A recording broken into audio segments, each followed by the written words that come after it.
నమస్తే జీవనరేఖ child care కి స్వాగతం. నవజాత శిశు సంరక్షణ గురించి గత కొన్ని ఎపిసోడ్స్ లో ఎన్నో విషయాలు తెలుసుకుంటున్నాం. నెల నిండిన తర్వాత కూడా శిశువు తల్లిదండ్రులకి శిశువు ప్రతి కదలిక పట్ల ఎన్నో సందేహాలు వస్తూ ఉండటం చాలా సహజం. ఉదాహరణకు ఎంతవరకు వినగలుగుతాడు, ఎంత దూరం చూడగలుగుతాడు, అలాగే కళ్ళు మెల్లగా పెట్టి చూస్తున్నాడు ఎందుకు, కన్నీరు కాదు కానీ కళ్ళు నీటితో నిండి ఉంటాయి ఎందుకిలా, ఇలా చెప్పుకుంటూ పోతే ఎన్నో సందేహాలు వస్తూనే ఉంటాయి. ఈనాటి జీవనరేఖ చైల్డ్ కేర్ లో మొదటి నెల నిండిన శిశువు సంరక్షణలో కలిగే సందేహాలు, వాటికి సమాధానాలు చూద్దాం.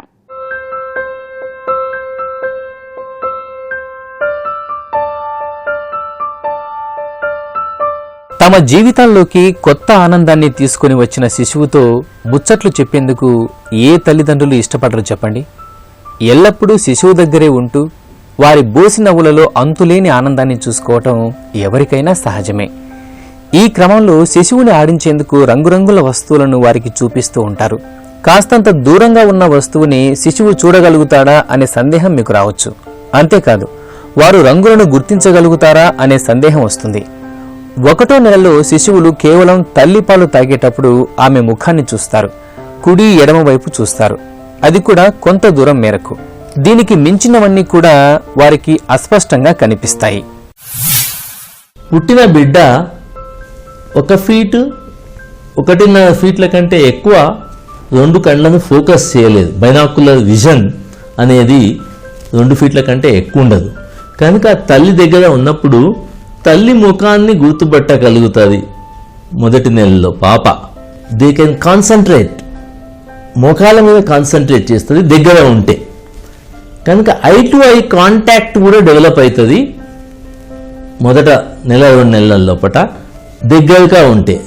దూరం వస్తువులను పాప చూడలేదు, ఎందుకంటే ఫీల్డ్ ఆఫ్ విజన్ లిమిటెడ్గా ఉంటుంది పుట్టిన బిడ్డకు నెల లోపల. కనుక వీలైనంత మట్టుకు పిల్లను తల్లిని ముఖాన్ని ఒక 2 ఫీట్ లోపలనే పెడితే గుర్తుపెట్టగలుగుతారు. అందుకోసం వెనకటికి పెద్ద మనుషులు ఏం చేసేవాళ్ళు, 21 రోజుకు తొట్టెలో వేసేవాళ్ళు నామకరణం కోసం. అలా వేసినప్పుడు ఆ తొట్టెలకు ఎర్ర రంగు ఆకుపచ్చ రంగు ఉండేటట్టు చిలుకలు కట్టేది. ఫస్ట్ కలర్ విజన్ వాళ్ళకు గుర్తుపట్టేది ఎరుపు ఆకుపచ్చ రంగు.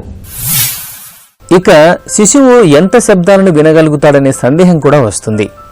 శిశువు నిద్రిస్తుంటే వారికి డిస్టర్బ్ కాకుండా ఉండేందుకు చాలా నెమ్మదిగా అడుగులో అడుగు వేస్తూ వచ్చి వెళ్తూ ఉంటారు. చీమ చిట్టుకుమంటే శిశువు లేస్తాడు అని అంటూ ఉంటారు కదా, ఇది నిజమేనా? మీరే చూడండి. మామూలుగా మనము తల్లిదండ్రులు ఇంట్లో కుటుంబ సభ్యులు గమనించేది ఏంటంటే, ఎక్కడైనా సడన్గా శబ్దమైనప్పుడు పిల్లలు ఇట్లా ఉలికి పడతారు. శబ్దాన్ని గ్రహించినట్టు తెలుసుకోవాలి. ఎక్కడి నుంచైనా శబ్దం వచ్చినప్పుడు వాళ్ళ మెడ కదలకపోయినా గుడ్లు మాత్రం సౌండ్ దిక్కు తిరుగుతాయి. అలా మీరు గమనించినా వినికిడి ఉంది అని అనుకోవాలి. అంటే శబ్దం దిక్కు చూడడానికి పిల్లవాడు ప్రయత్నం చేస్తుంటే వినికిడి ఉంది అని అనుకోవాలి. మిగతాది డాక్టర్లు కొన్ని టెస్టులతోని న్యూబార్న్ హియరింగ్ స్క్రీనింగ్ టెస్టులు చేసి నిర్ధారణ చేస్తారు. హియరింగ్ బాగుంది, స్క్రీనింగ్ టెస్టులు బాగున్నాయి అని చేయడానికి దానికి కూడా టెస్టులు ఉన్నాయి. శిశువు కళ్లలో కన్నీళ్ల మాదిరి నీరు కంటి నిండా నిండి ఉంటున్నాయి. ఇది ఎందువల్ల అని శిశువు తల్లి తండ్రి అడుగుతూ ఉండటం కూడా సాధారణమే. వీటి గురించి మరిన్ని విషయాలు ఇప్పుడు చూద్దాం. పుట్టిన వెంటనే శిశువు బిగ్గరగా ఏడుస్తూ ఉంటే అయ్యో పాపాయి ఏడుస్తోంది అని కంగారు పడతారందరూ. ఊరుకోబెట్టేందుకు ప్రయత్నం చేస్తారు. నవజాత శిశువు ఏడ్చినప్పుడు మీరు ఒక విషయం గమనించారా? వారికి 1వ నెల నిండేదాకా కళ్ల వెంబడి కన్నీళ్లు రావు. కళ్ల లోపల ఉండే టియర్ డక్ట్స్ అనేవి నవజాత శిశువులో చాలా సన్నవిగా ఉండటం వల్ల వాటి వెంబడి కన్నీరు బయటకు రావడం అన్నది 1వ నెల నిండేదాకా సాధారణంగా జరగదు.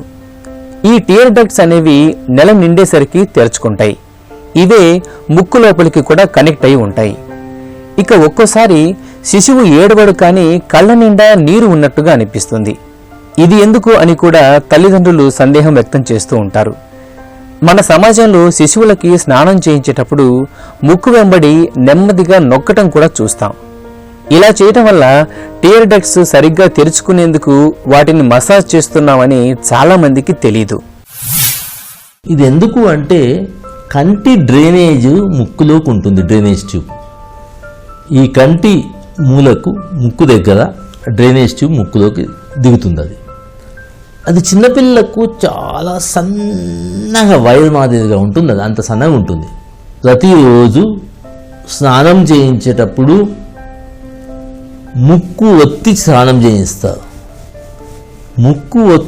చేయిస్తారు. అది అలా ముక్కు ఎందుకు వస్తున్నామంటే ముక్కు పెద్దగైతుంది అని చెప్తారు, కానీ అది ముక్కు పెద్దగేయడానికి కాదు. ఈ ముక్కును కన్నుకు ముక్కుకు మధ్యనున్న డ్రైనేజ్ ట్యూబ్ ఏదైతే ఉంటుందో దాన్ని క్లీన్ చేయడానికి ఒత్తుతారు. ఒత్తడం మంచిది, కానీ ఎందుకు చేస్తున్నారో వాళ్ళకి తెలియదు. ఇప్పటి నుంచైనా తెలుసుకోండి. మీరు ముక్కు ఒత్తేది కంటి డ్రైనేజ్ను ఫ్రీగా చేయడానికి, ఉసి గట్టకుండా ఉండడానికి, కంటికి చీమ్ పట్టకుండా ఉండడానికి, కంటి రెప్పలు అంటుకోకుండా ఉండడానికి, కళ్ళలో నీళ్లు తిరిగినట్టు అలానే నీళ్లు నిలకడ ఉండకుండా క్లీన్ చేయడానికి మాత్రమే అలా చేస్తారు అని మీరు గమనించండి. ఒక్కోసారి శిశువు కన్ను మూలలు తెలుపు రంగులో పుసి కట్టినట్టుగా కూడా అనిపిస్తుంది. ఇదేంటి అని కూడా సందేహం వస్తుంది. ఈ కారణంగా శిశువు పగలు నిద్ర లేవగానే కంటి రెప్పలు అతుక్కొని పోవడం కూడా జరగచ్చు. ఇదేమీ కంగారు పడాల్సిన విషయం కాదు. కేవలం శుభ్రమైన స్టెరైల్ వాటర్లో ముంచిన దూదితో కంటిని శుభ్రం చేస్తే సరిపోతుంది. బాగా పసుపు రంగులో చిక్కటి డిశ్చార్జ్ కంటి వెంబడి అవుతూ ఉంటే వైద్య సహాయం తీసుకోవాలి. సాధారణంగా నవజాత శిశువులు కళ్లను నిలకడగా ఉంచి చూడలేరు. అలాంటప్పుడు వారికి మెల్లకళ్ళు ఉన్నాయేమో అని సందేహం వస్తుంది. ఎందుకిలా జరుగుతుంది అని అడుగుతూ ఉంటారు పేరెంట్స్. ఇందుకు సమాధానంగా పీడియాట్రిక్ వైద్యులు ఏమంటున్నారో మీరే చూడండి. పుట్టిన పిల్లలకు అన్ని అవయవాలు డెవలప్మెంటల్ స్టేజ్లో ఉంటాయి. మెదడు ఎదుగుదలలో ఉంటుంది, కళ్ళు ఎదుగుదలలో ఉంటాయి, చెవులు ఎదుగుదలలో ఉంటాయి, ఊపిరితిత్తులు ఎదుగుదలలో ఉంటాయి, అలానే గుండెలో మార్పులు కూడా ఎదుగుదలలో ఉంటాయి, పేగులు ఎదుగుదలలోనే ఉంటాయి. అలా ప్రతి అవయవం ఎదుగుతుందంటే కళ్ళు కూడా మెల్లమెల్లగా ఎదిగి పరిపూర్ణతకు వస్తాయి.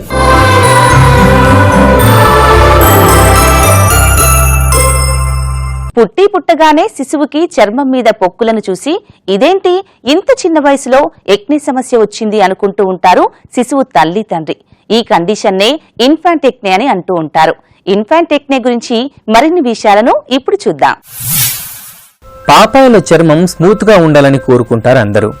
కానీ విచిత్రమైన విషయం ఏంటంటే నెలలోపు శిశువుల్లో ఇన్ఫాంట్ ఎక్నే అనే కండిషన్ రావచ్చు.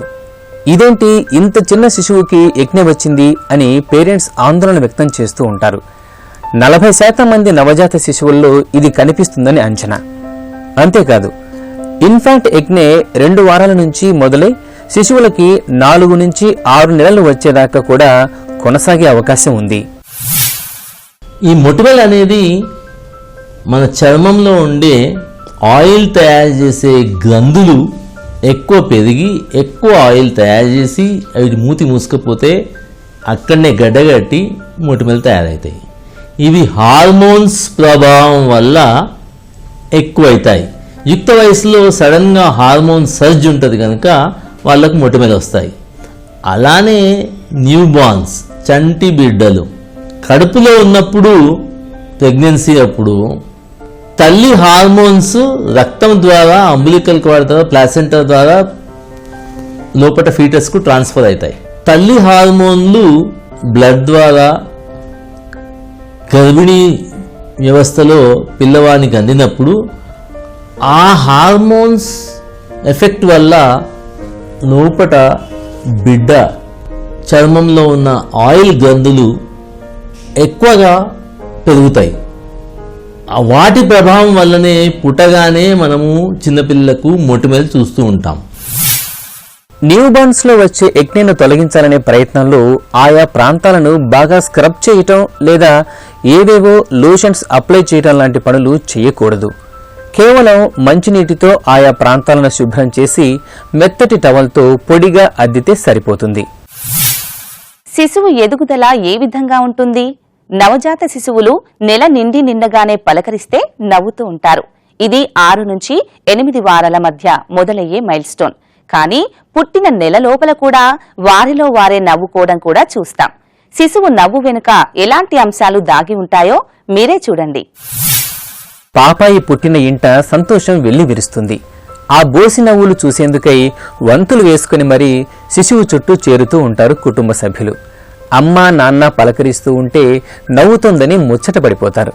కానీ యథార్థం ఏంటంటే శిశువు 4 నుంచి 6 వారాల దాకా నవ్వటం జరగదు. మూత్రం పోసినప్పుడు, బొజ్జ నిండా పాలు తాగినప్పుడు, బుగ్గలు ఎవరైనా తాకినప్పుడు స్మైల్ లాంటిది శిశువు చేయొచ్చు. కానీ అది నిజమైన సోషల్ స్మైల్ మాత్రం కాదు.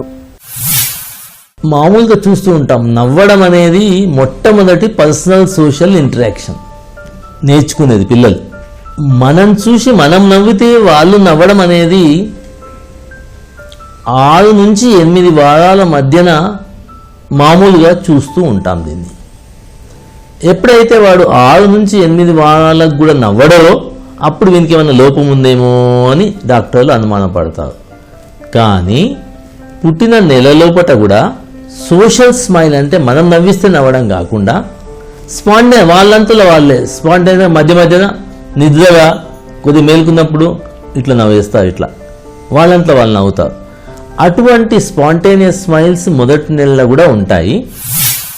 శిశువుకి జలుబు లేదు కానీ బాగా తుమ్ముతున్నాడని పేరెంట్స్ సందేహం వ్యక్తం చేస్తూ ఉంటారు. అలాగే నిద్రపోయేటప్పుడు గురగుర శబ్దం చేస్తున్నారని కూడా చెప్తూ ఉంటారు. స్వరపేటిక ఇంకా మెచ్యూర్ కాకపోవడం వల్ల ఇలా కావచ్చు. ఈ అంశాల గురించి మరిన్ని వివరాలు ఇప్పుడు చూద్దాం. ఎన్నో జాగ్రత్తలు తీసుకుంటూ నవజాత శిశువు సంరక్షణ చేస్తూ ఉంటారు ఇంటిల్లిపాది. తల్లి తాను తీసుకునే ఆహారం పట్ల కూడా ఎంతో శ్రద్ధ తీసుకుంటుంది. ఎందుకంటే తన పాల ద్వారా శిశువుకి ఎలాంటి ఇబ్బంది రాకూడదు అని. కానీ ఒక్కోసారి ఎన్ని జాగ్రత్తలు తీసుకున్నా శిశువు చేసే ప్రతి కదలిక ఏదో ఒక సందేహాన్ని కలుగజేస్తూనే ఉంటుంది. అలాంటిదే న్యూ బర్న్స్లో వచ్చే తుమ్ములు. మనం గమనించదగ్గది ఏంటంటే పెద్దలకు ఉన్నట్టే పిల్లలకు కూడా ముక్కుంది. ఆ ముక్కు డిఫెన్స్ మెకానిజమ్స్ ఉన్నాయి, రక్షణ కవచాలు ఉన్నాయి. ముక్కులో ఏమన్నా అడ్డుపడితే దాన్ని సాఫీ చేసుకోవడానికి, క్లియర్ చేసుకోవడానికి దేవుడిచ్చిన వరము తుమ్ము. అది 600 కిలోమీటర్ల స్పీడ్లో వస్తుంది. ఏది అడ్డున్నా ఒక్క తుమ్ము తుమ్మితే ముక్కులో ఉన్నది అవతల పడాలి. కనుక తుమ్మడం అనేది వాని హక్కు, అదో జబ్బని అనుకోదు. ఎప్పుడో ఒకసారి తుమ్మితే దాన్ని జబ్బు అనుకోవద్దు. తుమ్ము మీద తుమ్ము రోజు అలానే 4-5 రోజులు అది తుమ్మితే ఓహో ఇదేమో ఉంది అని అనుకోవాలి, జబ్బు అనుకోవాలి. ఇంకొక విషయం ఏమిటంటే ఆ గురగుర శబ్దం ఏదైతే శ్వాస తీస్తుంటే వస్తుంటుందో చాలాసార్లు పిల్లల వైద్యులు మేము గమనిస్తూ ఉంటాము. ఇదేదో జలుబు ఉంది, కఫం ఉంది, దీనికి నెబులైజేషన్ ఇవ్వాలి, ఎక్స్రే తీయాలి, ఇంజెక్షన్స్ ఇవ్వాలి అని దారి తప్పే అవకాశాలు ఉంటాయి. ఇటువంటి శబ్దం శ్వాస తీస్తున్నప్పుడు వినిపిస్తుంటాయి. ఎక్కువ తల్లి పాలు తాగిస్తున్నప్పుడు ఒక్కోసారి దీర్ఘంగా శ్వాస తీసినప్పుడు అని వస్తుంటుంది. అటువంటి శబ్దాలు ఎందుకు వస్తాయంటే వాయిస్ బాక్స్ స్వరపేటిక రంధ్రం చిన్నగా ఉన్నప్పుడు సన్న రంధ్రం నుంచి గాలి పోతే పిల్లనకు ఏ మాదిరిగా శబ్దం వస్తుంది, విజిలింగ్ సౌండ్స్. దాన్నే కంజెనిటల్ లారింజియల్ స్ట్రైడర్ అంటారు. అలా సన్న గొట్టం నుంచి పోయినప్పుడు శబ్దం వచ్చేదాన్ని అవగాహన కావాలి, వాళ్ళకు సంజాయించాలి, కౌన్సిల్ చేయాలి. వయసు ఎలా పెద్దగా పెరుగుతున్నా కొద్దీ ఆ గొట్టం సైజు కూడా పెరుగుతుందో 9-10 నెలల మధ్యలో ఈ శబ్దం మాయమవుతుంది. దానివల్ల ఏమి ప్రమాదము లేదు.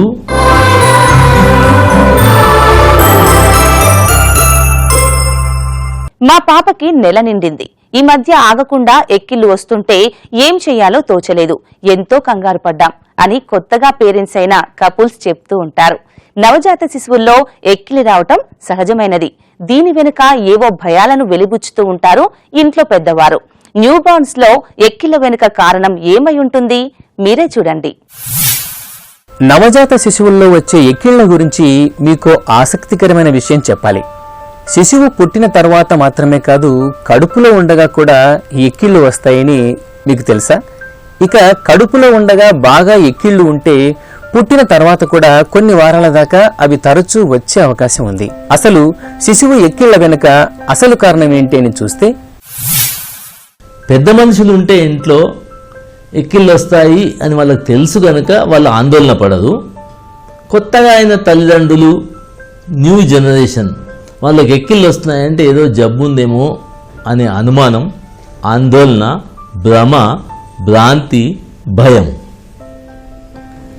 ఎక్కిళ్ళు అనేది నార్మల్ ఫినామినా చిన్న పుట్టిన బిడ్డలో. అలా ఎక్కిళ్ళు వచ్చినప్పుడు ఆందోళన పడవలసిన అవసరం లేదు. అలా ఎక్కిళ్ళు వచ్చినప్పుడు ఎత్తుకోండి, తిప్పండి, పాలు కూడా తాగించండి. తల్లిపాలు కొద్దిసేపటికి తగ్గిపోతాయి. కంటిన్యూస్గా ఎక్కిళ్ళు గంటల తరబడి ఎవరికి ఉండయి, వస్తాయి, తగ్గుతాయి. It is only the irritation of the diaphragm or the diaphragmatic nerve, temporary. అది జబ్బుకు సంబంధించింది కాదు. మందులు అవసరం ఉండదు. మీరు చేయవలసింది ఏమీ లేదు. మీ అవగాహన ఉంటే చాలు, మీ అండర్స్టాండింగ్ ఉంటే చాలు, భయపడేది లేదు. పెద్దవాళ్లలో వచ్చే ఎక్కిళ్ల వెనుక కారణాలతో పోలిస్తే శిశువుల్లో వచ్చే ఎక్కిళ్లు వేరుగా ఉంటాయి. పెద్దవాళ్లు శిశువు ఎక్కిళ్ల వెనుక ఏవేవో కారణాలు చెప్తూ ఉంటారు. కానీ నిజం చెప్పాలంటే వీరి ఎక్కిళ్లకి ఎలాంటి కారణమూ ఉండదు. చూసేవారికి ఇవి ఆందోళన కలిగిస్తాయేమో గాని శిశువుకి ఎలాంటి హాని చేయవు. తల్లి గర్భంలో ఉన్నట్టుగా ఫీల్ అవుతారనే ఆలోచనతో శిశువుని వస్త్రంలో చుట్టి పెట్టడం చూస్తాం. కానీ వారు నెల నిండేసరికి కుదురుగా ఉండక చేతులు కాళ్ళు బాగా ఆడిస్తూ చుట్టి ఉన్న ఆ క్లాత్లో నుంచి బయటకు వచ్చేస్తుంటారు. క్లాత్లో బేబీని చుట్టి పెట్టడం తప్పనిసరియా అనే సందేహం కూడా వస్తుంది. ఇందుకు సమాధానాలు ఇప్పుడు చూద్దాం. శిశువు నవమాసాలు తల్లి గర్భంలో ముడుచుకుని వెచ్చగా ఉంటాడు. పుట్టగానే బయట ఉష్ణోగ్రత శిశువుకి కొత్తగా ఉంటుంది. అందుకే శిశువుని వెచ్చగా చుట్టి ఉంచటం అందరూ అనుసరించే పద్ధతి. దీన్నే స్వాడ్లింగ్ అంటారు. దీనివల్ల కేవలం శిశువుని వెచ్చగా ఉంచటమే కాదు, శిశువు తనంతట తాను చేసే జర్క్ లాంటి కదలికలు, అంటే ఉన్నట్టుండి ఉలిక్కి పడ్డం లాంటి వాటి నుంచి కూడా రక్షణగా ఉంటుంది. కానీ కొందరు శిశువులు వారిని చుట్టిపెట్టిన బట్టల నుంచి కాళ్ళు చేతులు బాగా కదిలిస్తూ బయటకు వచ్చేస్తూ ఉంటారు. బట్టతో శిశువును చుట్టి ఉంచటం ద్వారా శిశువు సౌకర్యంగా ఉంటే అలా చేయండి, లేదంటే అలా చేయాలని కూడా ఎలాంటి నియమం లేదు. శిశువుకి మెత్తటి బట్ట కప్పితే సరిపోతుంది. ఇది కేవలం శిశువు శరీర ఉష్ణోగ్రత మెయింటైన్ చేయడం కోసమే. కేవలం ఒకే విషయం గుర్తుంచుకోండి, కప్పే బట్ట వారి ముక్కును కప్పివేయకుండా జాగ్రత్త పడితే సరిపోతుంది. ఈనాటి జీవనరేఖ చైల్డ్ కేర్లో చూసిన అంశాలన్నింటినీ ఒకసారి గుర్తు చేసుకుందాం. శిశువు కేవలం కొంత దూరం మాత్రమే చూడగలదు. అంతేకాదు, కొన్ని రంగులు మాత్రమే నవజాత శిశువుకి కనిపిస్తాయి. శిశువు కళ్లలో కన్నీరులా నీరు నిండి ఉండటం వెనుక వారి కంటిలో కన్నీటి మార్గాలు సరిగ్గా తెరుచుకోకపోవటం కావచ్చు. ఇవి వాటంతట అవే సర్దుకుంటాయి. ఇక కొందరు శిశువుల్లో చర్మంపై పొక్కులు రావడం చూస్తూ ఉంటాం. వీటినే ఇన్ఫాంట్ యాక్నే అంటారు. ఇవి తల్లిలో ఉండే హార్మోన్స్ కారణంగా శిశువుకి వస్తాయి తప్ప వీటి గురించి పెద్దగా ఆందోళన చెందాల్సిన అవసరం లేదు. శిశువు ఎప్పటి నుంచి స్మైల్ చేయనారంభిస్తాడో అనే సందేహం కూడా వస్తుంది. 6 వారాల వరకు సోషల్ స్మైల్, అంటే తన వారిని చూసి పలకరింపుగా నవ్వటం అనేది జరగదు. ఇక శిశువు అదే పనిగా ఎక్కిళ్లు పెడుతూ ఉంటే అందుకు ప్రత్యేకించి ఏ కారణం ఉండదు. పెద్దగా ఇందు గురించి భయపడాల్సిన అవసరం లేదు. తుమ్ములు కూడా వీరిలో సహజమే. వారు తమ శ్వాస మార్గాలను క్లియర్ చేసుకునేందుకు సహజంగా ఏర్పడే మెకానిజం ఇది. శిశువుని వెచ్చగా చుట్టి పెట్టడం మంచిదే, కానీ శిశువుకి అది అనుకూలంగా లేకపోతే వారిని చుట్టకూడదు. ఈనాటి జీవనరేఖ చైల్డ్ కేర్ లో నెల నిండిన శిశువు సంరక్షణలో తల్లిదండ్రులకు ఉండే పలు సందేహాలను, అందుకు సమాధానాలను తెలుసుకున్నాం. మరో అంశంతో జీవనరేఖ చైల్డ్ కేర్ లో మళ్లీ కలుద్దాం. అంతవరకు సెలవు. నమస్కారం. జీవనరేఖ చైల్డ్ కేర్ కార్యక్రమాన్ని మీరు www.youtube.com/ETV Life Indiaలో చూడొచ్చు మరియు www.facebook.com/ETV Life India, అలాగే www.twitter.com/ETV Life Indiaలో ఫాలో చేయొచ్చు. Thank you.